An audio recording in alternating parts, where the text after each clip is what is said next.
现在是6点多钟，我们就起床了，看日出。看一下我们的这个帐篷外面是什么哈？哇！前方就是贡嘎雪山，现在马上就要日出了。在哪里呢？刚才有人说那个雪山是在那边一点，这边被云裹着的。这边哈。但是出好像是在这儿嘛。哇，很漂亮哈！我们这个位置绝了，就在这，打开门就能看得见。马上就要出来了啊！我准备到外面去看。我就在里面。昨天晚上又刮风又下雨的哈，这个帐篷倒是没任何问题，还是扛下来了。我们在里面也不冷。对，好，我现在准备出去了。这个印在云上面。哇，好好。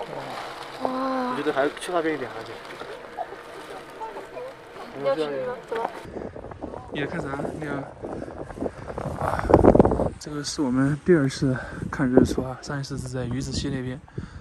我现在觉得这个日出啊特别的漂亮。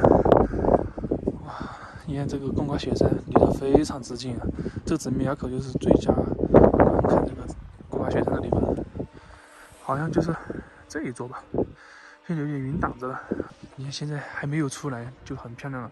等一会儿天气好之后，这个乌云飘走之后，特别棒。我们的帐篷这个位置啊，基本上就是对着这个方向的，最佳的观看位置。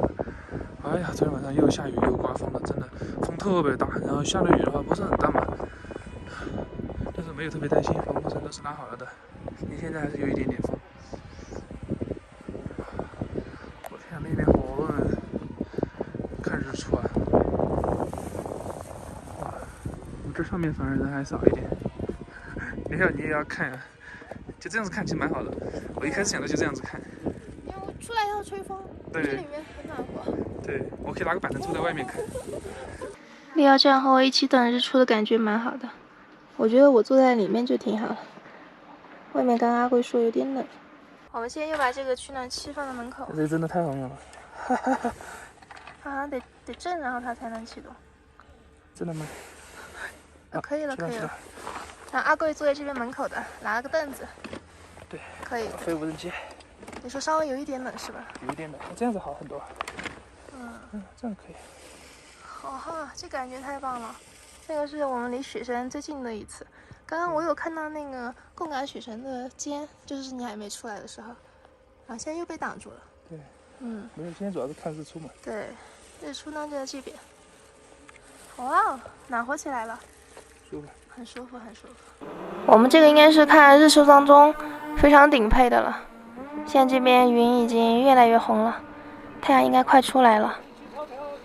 哇，这感觉太美好了。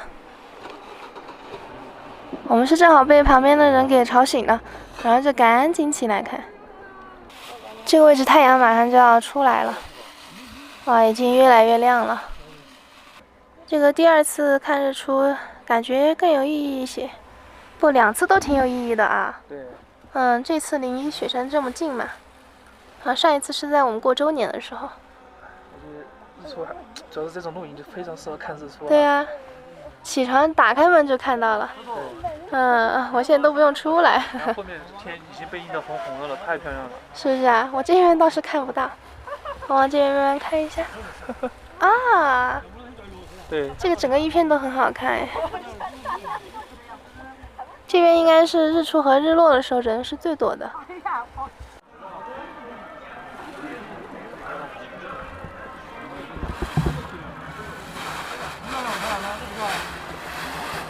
你出来了吗？现在太阳已经出来了，但是它没有那天晃眼睛，因为它周围有很多云。看一下它旁边这个雪山啊，这边已经露出来了。现在感觉天气是非常好的。哇哦，这真的好漂亮！我发现利奥特别喜欢趴在这里，这里既可以取暖，然后也可以看看外面。它身上烤的好暖和呀，比我们还暖和啊！胸毛这里，角度刚刚好，是吧？它在这里烤着的。哎呀，现在太阳出来之后，这个天气已经越来越好了。看一下，感觉这边的雪山有希望露出来哦，已经越来越明显了。这边天上云层里透着一丝丝蓝。现在日出已经看好了，阿贵待在外面太冷了，已经拿出我们最后的这个羽绒服了。对，这个是非常厚的极寒系列的。帽子也戴上了。零下20度也没问题。哎，戴个帽子真的很舒服哎。可以。我也准备休息一下就起来了。但是为什么腿不冷呢？腿就是很单薄的一条裤子，它都不冷。冷的话可以加一个秋裤啊。对，穿个秋裤。哇，这个感觉真的太棒了。